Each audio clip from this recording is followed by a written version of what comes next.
Oke,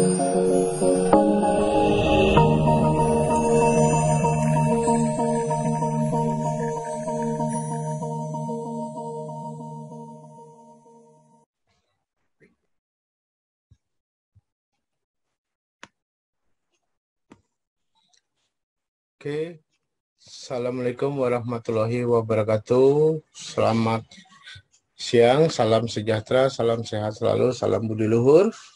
Kembali lagi dengan saya Wisnu Adibowo Proponegoro dalam pembelajaran audit sistem informasi pertemuan kedua kali ini. Jangan lupa like and subscribe pembelajaran saya supaya saya tetap semangat. Oke. Sebelum masuk pada awal pertemuan kedua, saya akan bertanya dulu kepada Anda semua. Pertama, yaitu resiko-resiko apa saja yang mungkin ditimbulkan sebagai akibat dari gagalnya pengembangan suatu sistem informasi. Resikonya apa? Ya pastinya terparah adalah tutupnya suatu organisasi tersebut atau hancurnya suatu organisasi tersebut. Ya.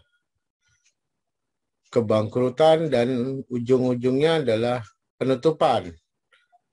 Apa saja yang keuntungan dari audit? Apa sih keuntungan dari audit? Gitu. Ya, kalau keuntungan dari audit kita bisa tahu kelemahan, kekurangan dari organisasi yang kita pimpin. Ya. Jadi kita bisa melakukan langkah-langkah apa saja terhadap yang harus diambil terhadap organisasi tersebut ke depannya. Itu mungkin pertanyaan dan jawaban.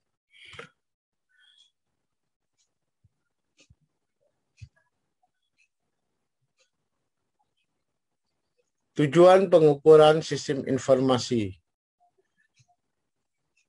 yang adalah untuk meyakinkan manajemen bahwa apakah kinerja sistem informasi yang ada pada organisasinya sesuai dengan perencanaan dan tujuan usaha yang dimiliki. Itu tujuan pengukuran dari sistem informasi. Meyakinkan manajemen bahwa apa kinerja sistem informasinya sudah sesuai. Dan rencana dan tujuan juga yang dimilikinya juga sudah sesuai dengan apa yang dilakukan sekarang.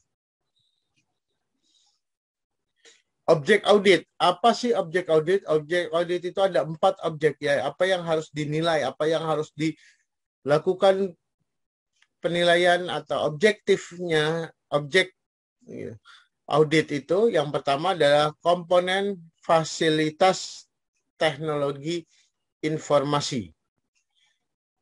Kita bicara tentang audit sistem informasi. Ya udah, berarti komponen pertama adalah komponen fasilitas teknologi informasi.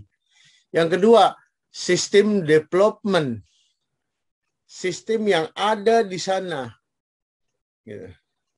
Yang ketiga, manajemen of IT and enterprise arsitektur. Manajemen IT-nya seperti apa? Pengembangannya seperti apa? Yang keempat, client and server. Teknologi komunikasi, internet, dan eksternal, internal dan eksternal. Jadi itulah baik dari sisi dalam maupun sisi client server yang ada di luar perusahaan tersebut. Komunikasinya gimana? Teknologi komunikasinya gimana?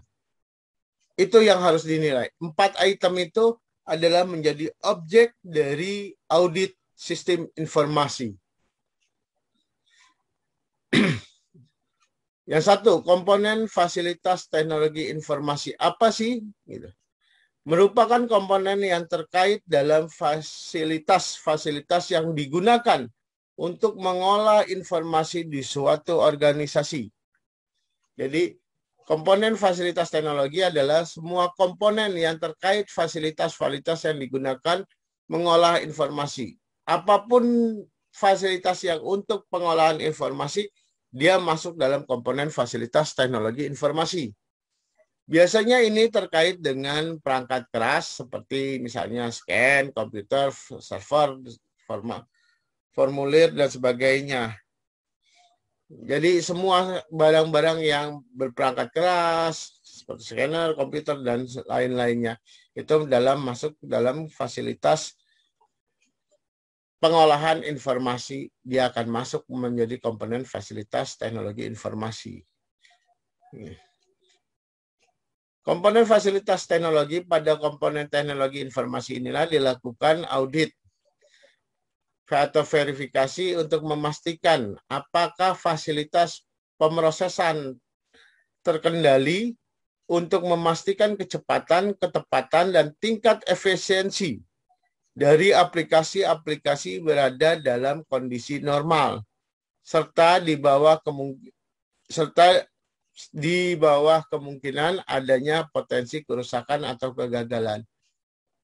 Apa sih yang harus diperiksa di dalam komponen teknologi informasi? Adalah fasilitas pemrosesan terkendali sesuai kecepatannya, ketepatannya, tingkat efisiensinya, aplikasi-aplikasinya berada dalam keadaan normal, dan adakah kemungkinan kerusakan atau gangguan yang terjadi pada fasilitas tersebut. Itu yang menjadi sumber audit. Kedua, sistem development. Sistem development adalah bagian dari proses pengembangan ataupun pengembangan dari sistem yang sudah ada dalam suatu organisasi sesuai tujuan dan aktivitasnya. Jadi sistem development adalah pengembangan dari sebuah sistem. Wah, kita mau membangun sistem baru. Nah, atau pengembangan dari sistem yang sudah ada. Wah, kurang seperti ini. Wah, kalau dengan keadaan saat ini harusnya seperti ini. Nah, pengembangan itu tujuannya adalah dalam suatu organisasi adalah merupakan tujuan dari penilaian yang terdapat di sistem objek yang terdapat di sistem development. Sistem development, proses audit pada komponen ini ditujukan untuk memverifikasi. Jadi pada sistem development kita memverifikasi. Audit itu hanya melakukan memverifikasi apakah sistem yang sedang dalam proses pengembangan sesuai dengan tujuan, pedoman, arahan, visi, misi dari organisasi tersebut. Ya. Jadi kita hanya melakukan verifikasi, nilai verifikasi dengan sistem yang sudah ada, apakah sistem tersebut sesuai dengan tujuan, pedoman, arahan, visi, misi dari organisasi tersebut. Kalau tidak ada sangkut pautnya, tidak ada tujuannya, ada yang melenceng dari tujuannya, ya berarti pengembangan itu jangan dilakukan, hanya akan menghabiskan biaya. Kita melakukan verifikasi. Itulah yang dilakukan audit pada sistem development. Ditujukan untuk memastikan apakah selama proses-proses pengembangan sistem sesuai dengan standar-standar yang secara umum digunakan dalam pengembangannya. Sama seperti tadi saya bilang. Maintenance of IT and Enterprise Architecture. Proses audit yang dilakukan untuk memastikan apakah segenap lingkungan atau komponen organisasi dalam pemrosesan informasi itu dilakukan secara terkendali, efisien, dan sistematis. Jadi dalam manajemen of IT and Enterprise Architecture yang diaudit, proses auditnya adalah memastikan lingkungan atau komponen organisasi tersebut melakukan proses informasi yang terkendali, efisien, dan sistematis. Itu saja yang dilakukan oleh audit pada manajemen of IT and Enterprise. Client and server and technologies internal and external adalah komponen peralatan telekomunikasi, sistem jaringan komunikasi, data elektronik, internet, dan eksternet, serta perangkat-perangkat keras pengolahan data elektronik lainnya adalah komponen yang disebut dengan teknologi informasi. Jadi klien dari sini kita hanya melakukan pengecekan terhadap peralatan komunikasi, sistem jaringannya, sistem internalnya, eksternalnya, data elektroniknya. Kita melakukan cross check terhadap audit yang ada di client and server. Audit di bagian ini menjadi penting untuk melakukan verifikasi atas perangkat pengendali pada infrastruktur perangkat keras yang digunakan dalam pemrosesan serta komunikasi data secara elektronik dalam suatu sistem jaringan integrasi. Saya udah bilang audit ini, tadi saya bilang garis besarnya adalah bagian ini menjadi penting karena melakukan verifikasi terhadap klien, server baik dari sisi internal maupun sisi eksternal. Performance informasi sistem resource. Yang pertama, performance sistem analis informasi sistem adalah user requirement. Standar kita harus punya user requirement-nya. Habis itu kita punya standar quality-nya. Kita harus juga punya master planning-nya. Kita harus juga memiliki record error checking. Jadi kesalahan-kesalahan terhadap sistem itu kita harus masukkan ke dalam sebuah database error checking. Kita bisa melihat quality control, di mana quality terhadap sistem informasi yang ada. Plan to check or plan. Kontrol equipment-nya seperti apa, plan-nya, perencanaannya seperti ceknya seperti apa, plan-nya seperti apa. Plan do, check or plan. Plan apa yang mau dilakukan, cek terhadap apa. Outer resource-nya seperti apa, siapa yang akan menjalankan, siapa yang akan menerima, siapa yang akan memberikan masukan. Measurement indikatornya, instrumen indikatornya apa saja. Ini adalah performance informasi sistem. Semuanya harus dalam standar quality yang sudah ada. Informasi sistem audit defense. Informasi sistem audit merupakan intervensi terhadap komputer sistem information maintenance-nya, data integritasnya, organisasinya, goal-nya, efeknya, and user resource efektifnya, dan seberapa besar efektifnya digunakan oleh user. Informasi sistem audit defense adalah sistem audit adalah proses pengumpulan dan mengevaluasi fakta. Saya ulang, sistem audit SI adalah proses pengumpulan dan evaluasi fakta.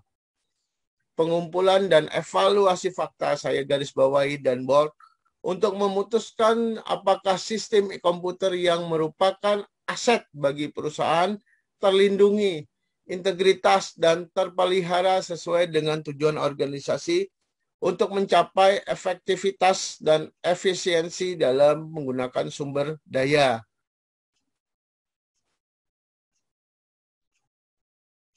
Pengenalan audit sistem informasi. Menurut pendapat Ron Weber 1999, ADP auditing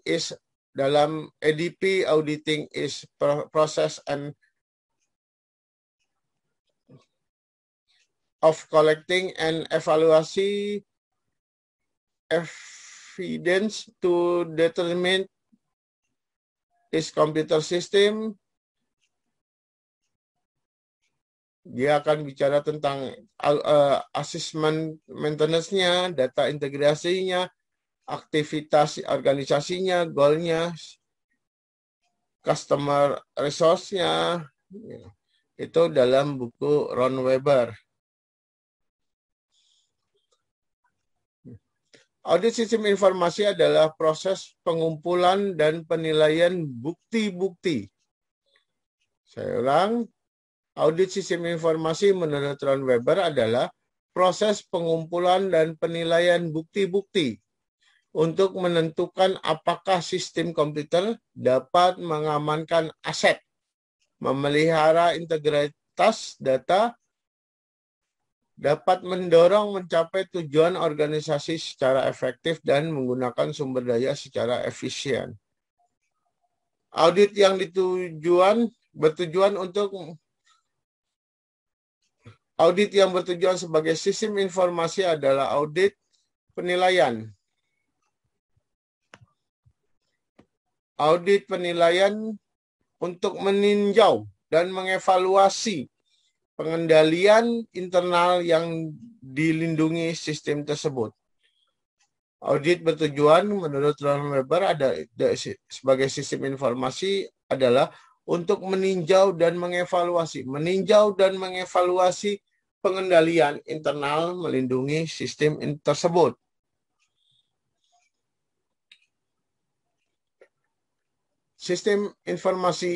Audit sistem informasi adalah proses pengumpulan dan evaluasi bukti-bukti untuk menentukan apakah suatu aplikasi komputerisasi telah menetapkan dan menerapkan sistem pengendalian internal yang memadai. Semua aktivitas dilindungi dengan baik atau tidak disalahgunakan serta terjamin integritas datanya, keaslian datanya, keandalan serta efektivitas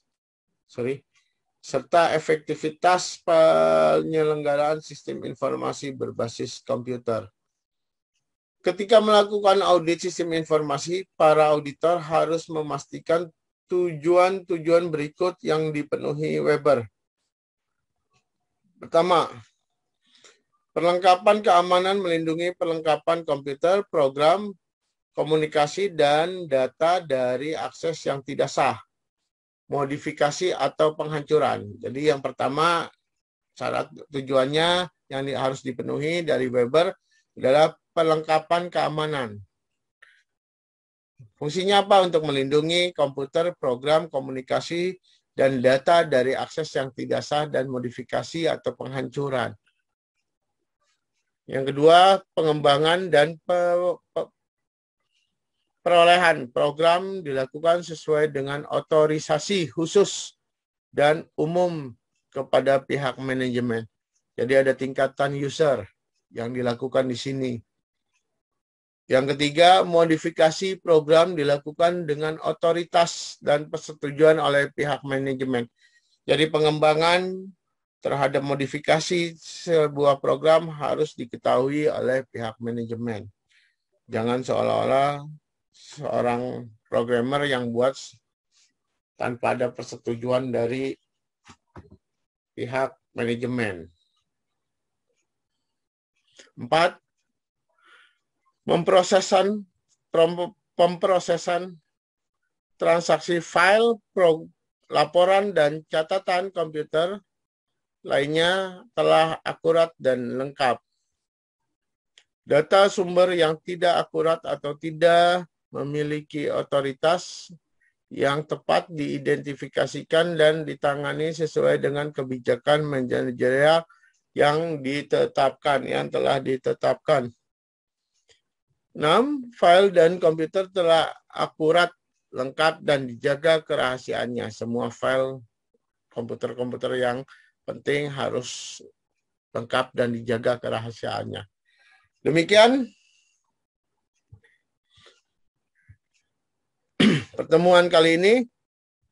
Kita ketemu lagi dengan saya di channel YouTube selanjutnya. Jangan lupa like, subscribe, dan lonceng untuk saya tetap semangat Billahi taufiq wa hidayah. Wassalamualaikum warahmatullahi wabarakatuh. Salam sehat, salam budi luhur.